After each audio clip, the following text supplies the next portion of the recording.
Hi everyone and welcome to episode 8 of the beta battle at Aston Villa with me, the United City FM. So considering that we're going to play every game on the episodes from now till the end of the beta in this first season that's left, there's not much that's happened between the two games. Today we have Crystal Palace, who I believe are sitting bottom of the table in the Premier League. So a really good opportunity for us to get out of this really poor run of form that we've got. Also, I made a very slight tactical change. So let's go check it all out.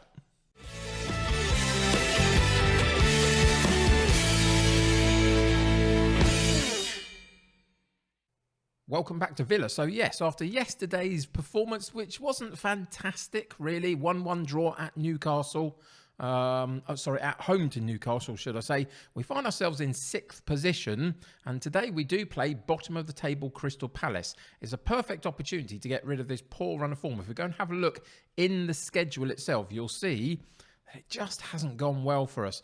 And a part of our big issue has been scoring goals in recent weeks, which has been a real big problem. The likes of Leon Bailey, I believe, is the top scorer in the club for this first season. And when you've got the likes of Danny Ings up front for you, that really shouldn't be the case, should it? But so far, it's not gone great for us in terms of the goal scoring charts this season. So we're going to try and change that. So we are in a 4-4-2. We've switched it up recently just to see if we can get a fresh perspective on how we can play the game. So if we go in the tactics, this is what we're now going to play. And the change that I've made is I've dropped Douglas Luiz back into the defensive midfield line, and I've given him the role of the Segunda Volante. And the reason for doing that is what we're going to do is we're going to play through the wide areas more than anything else. So I just want these two players to support that play as much as is possible. We're going to play slightly more direct, let's say, not massively so, not long ball, but the passing directness has gone up to standard. We're going to focus it all down the right and the left-hand side. And so the way that I hope this will work is that we've got a box-to-box midfielder in McGinn and a Segunda Volante in Douglas Luiz. And so McGinn's going to be up and down like a Trojan all day long, supporting both sides of the play.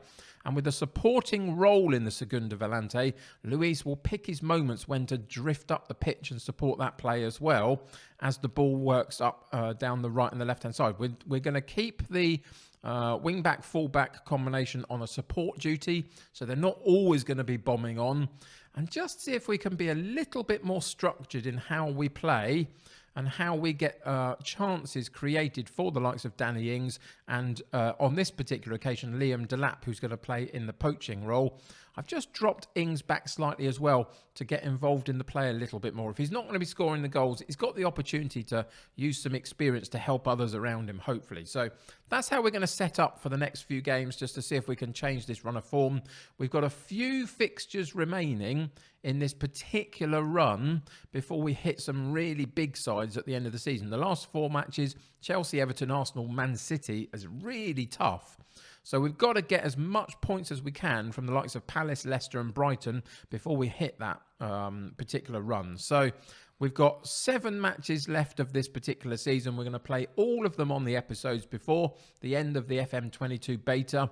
And then we're going to switch things up and start a brand new series for the official launch. So if you haven't subscribed to the channel yet, please do so. Come and join the United City community. I'm also over on twitch.tv/the United City FM every weekday afternoon, usually 3 till 5 p.m. UK time. So come and find me over there. Click a like on this particular episode for me. Helps boost the channel, boost the algorithms on the YouTube site, and just get me seen by lots more people.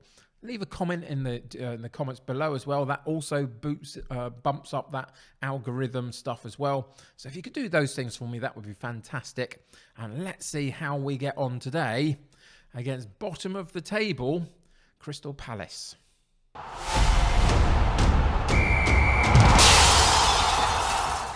So you've seen the slight tweaks that's been made in that formation, that style of play. The other thing to say is that Leon Bailey is the one big miss for today. Aguilar, our reserve right back as well, is out, and so is the reserve goalkeeper in Jed Steer.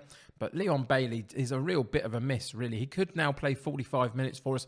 I'm going to leave him off the bench for today's match, but he will start being more prevalent as the next couple of matches come along. So For today's game against Crystal Palace, really important that we pick up the points. I've gone with Martinez in goal, Cash at right back, Target at left back, Konsa and Mings in central defence, Luis and McGinn in central midfield, Buendia on the right, El Ghazi on the left, and Ings and Delap up top with a 9-man bench all ready and raring to go should they be needed. So let's get into today's game and see what happens.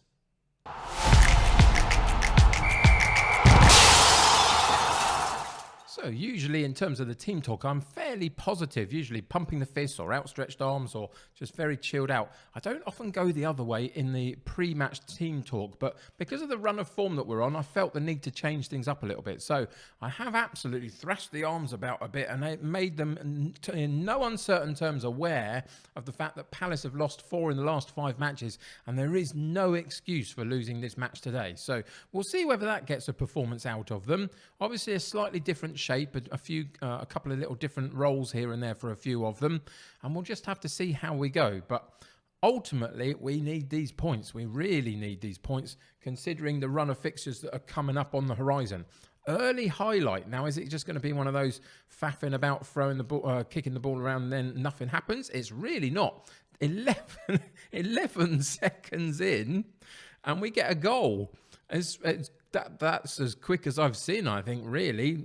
Drops it back to Mings from the kickoff. Mings encroaches into midfield and then just dinks a lovely ball over the top for Delap to run onto. Gets one-on-one with the goalkeeper and doesn't make any errors at all and puts it underneath the goalkeeper into the far corner. And we do take a very, very early lead. And at 4 minutes, we get another opportunity from a highlight down the right-hand side with a throw-in, but the through ball was a bit nothing-y and straight into the hands of Butland, the goalkeeper for Crystal Palace, unfortunately for us. But a really good start. Can we keep that pressure on? We are pressing a little bit in the new setup as well. Not a huge amount, but just enough to keep them on their toes when necessary. You can see that they're beginning to encroach on the defence there and just pushing them back a little bit. So it's just trying to be as structured as we can and getting support where we need to for all the players and trying to win those sorts of balls. And we do it fantastically well. Luis takes over. Delap drops in and gets involved in the play, switches it into Buendia, who supports nicely McGinn in the box in that box-to-box midfield role. And we get a second goal, this time from the completely non-goal scoring Danny Ings. He's been off the boil for a very long time.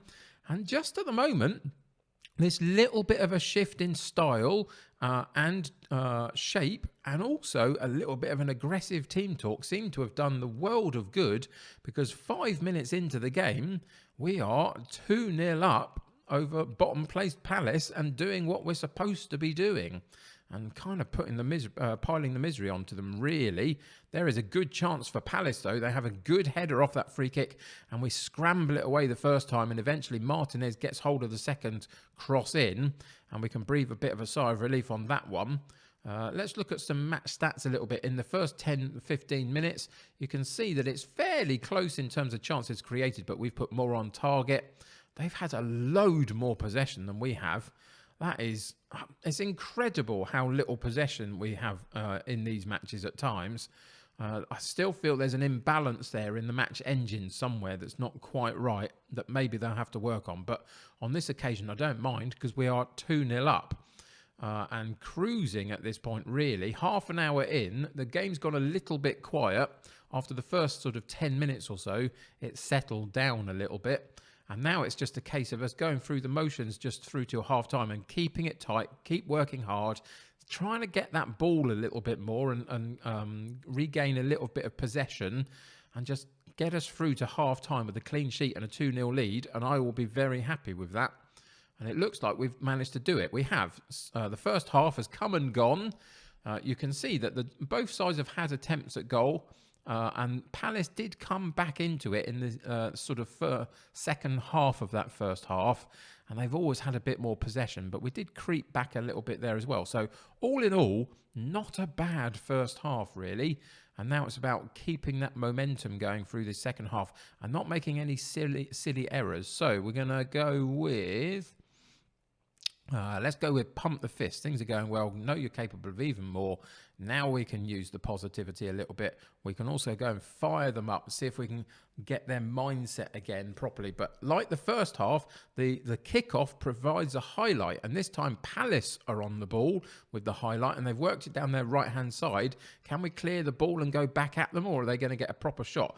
They had a bit of an error there with the first cross, and the shot hits the woodwork, and then the goalkeeper was absolutely fantastic.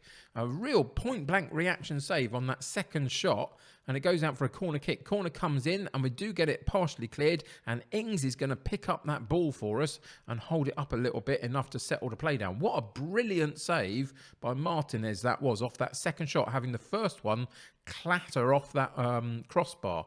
So we were a little bit fortunate here and there, but it was a really fantastic save, and we get to move on. A corner kick again from Palace comes in, and again they hit the woodwork. They are being slightly unlucky, it must be said, at this point. But the ball still ricochets around in the box, and eventually we do get it cleared. Target has picked up a little bit of a knock. We'll have to check that out in a second after this highlight, but it is our highlight. McGinn getting involved in play, switching it over to Delap. This time tries a looping header from too far out, really, and it goes straight to Butland with no major problems. And we'll see what Palace can now do. Now they've got control of the football themselves. They're going long over the top, and it works to a point. Mateta drops in a little bit, enough to get between the lines and pick the ball up for them, and they've worked it down the left-hand side of the penalty box, and the ball goes over the top of the bar, and again a chance goes begging. Now we can pause the game, go in and have a look at what's happened to Target and how bad it is. Potential groin injury. We are going to have to take him out of the firing line. We're going to put Ashley Young in down that left-hand side instead. Don't need to take any chances with the players at this point, really. So we will happily bring Ashley Young in for a little bit of experience to see if he can see the game out with us. Down that left-hand side, it's his throw-in that starts us up on another attack. We drop it back into Mings, and then he goes over the top for Delap. Not quite right. It probably should have gone into Ings rather than Delap at that point. A slightly simpler ball just to keep us moving forward, but not such a long one. It's now Palace on the ball in defence, and we've just dropped off the press a little bit. Might have to put some fresh legs in there possibly in a minute just to see if we can re-energise that one. We've got Ollie Watkins on the bench, so we can take out one of the two strikers. But that's a good blocked challenge, just that the cross was coming in, but they maintain possession down the right-hand side, and the shape is good. And unfortunately, at the back post, Mateta got a header above the defenders and put it back across the 6-yard box, and Schlupp managed to put it in the back of the net. Just a bit of a toe poke past the goalkeeper from very close in, really. So a good goal from Palace in the end. Poor defending a little bit at the back post for us. And we go to 2-1, so we're going to pause the game and go and make those couple of changes. So the first one we are going to make is we are going to have to take El Ghazi out. He's on a yellow card, a poor performance, and his conditioning is bad. So Trezeguet comes in. And even though they're both playing particularly quite well, I do feel the need to put some fresh legs in that striking position. And so I am going to, slightly controversially, take out Delap. One reason is I want him to end on a good note and be, have a good performance, because he's lacked a little bit of them occasionally. So we're going to take Delap out, applaud him as he comes off the pitch, and just put Ollie Watkins in there just to get a little bit of fresh legs out of the remainder of the game. I'm going to switch him up to the advanced forward role, so that will do for him. And I think that'll do. So we'll just go back in and finish out the game, the last 25 minutes or so. No need to change the style of play particularly at this point. We could drop it from the positive to the balance mentality, but that's all the change I want to do, really. I don't want to change the shape particularly. We're just getting the hang of it, it feels like, today. The time's ticked on a little bit. That's good. So the time is ticking away. We've just got to find a way to be strong enough to keep Palace out for the last few minutes. And it is Palace on the ball. That doesn't necessarily bode particularly well for us in terms of the momentum of the game and the fact that Palace are going to want to come and put us under pressure for the last few minutes. Again, they're working down the right-hand side. Can we block the cross on this occasion? We can't. Again, it goes to the back post. Again, it goes over the top. Another chance goes begging for them. They have had plenty. They've had 15 shots at goal. We've had 14, both 7 on target. XG ratings are pretty much the same between the two sides as well.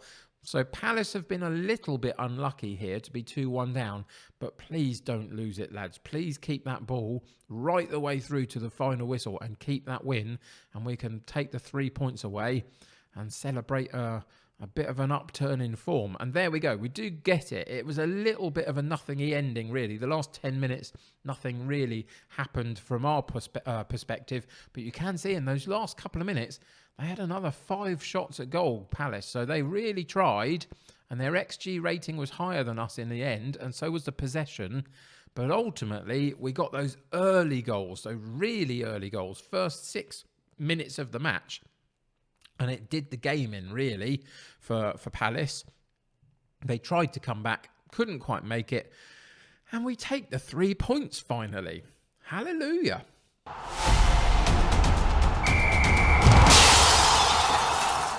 So, fortunately for us, Matthew Targett is only out for a couple of days, which is absolutely fantastic news, really. If we go into the competition page, you'll see that we're currently sitting in 6th position in the Premier League. And it's an interesting battle. I mean, Tottenham are 4 points behind us with 2 games in hand. And it's a 3-way battle for 5th, 6th and 7th between West Ham, Villa and Tottenham. And an identical goal difference as well at the moment. So it's really tight in that section. Can we get one of those European spots as a bonus for how well we've done for most of this season? We'll have to find out. For the next episode, we're obviously continuing our run through the run-in with Aston Villa. So the next episode is against Leicester City. We're away from home for the next 2 matches, Leicester and Brighton, before that really tricky run come in. So we need the 3 points again, really, as much as we can get it. Leicester currently are sitting in 17th position and really struggling. Brighton are sitting in 11th currently. So those are the 2 sides that we've got to get these points off of. Leicester obviously struggling this season immensely, as many others have experienced. They've lost their manager to Newcastle United. Rodgers has gone to Newcastle in this particular save.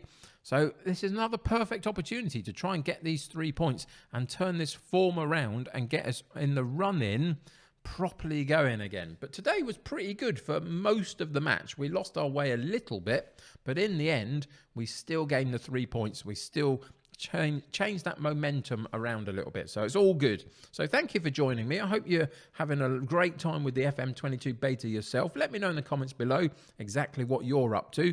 But that's going to do it for today. So subscribe to the channel if you haven't already. Join my United City community. The more the merrier. Click that like button on this particular episode. That'll help me get seen by more people. Come and check me out over on twitch.tv/the United City FM. Go and check all my other social media links in the description below. Until next time though, take care of yourselves. I'll see you very soon. Bye for now.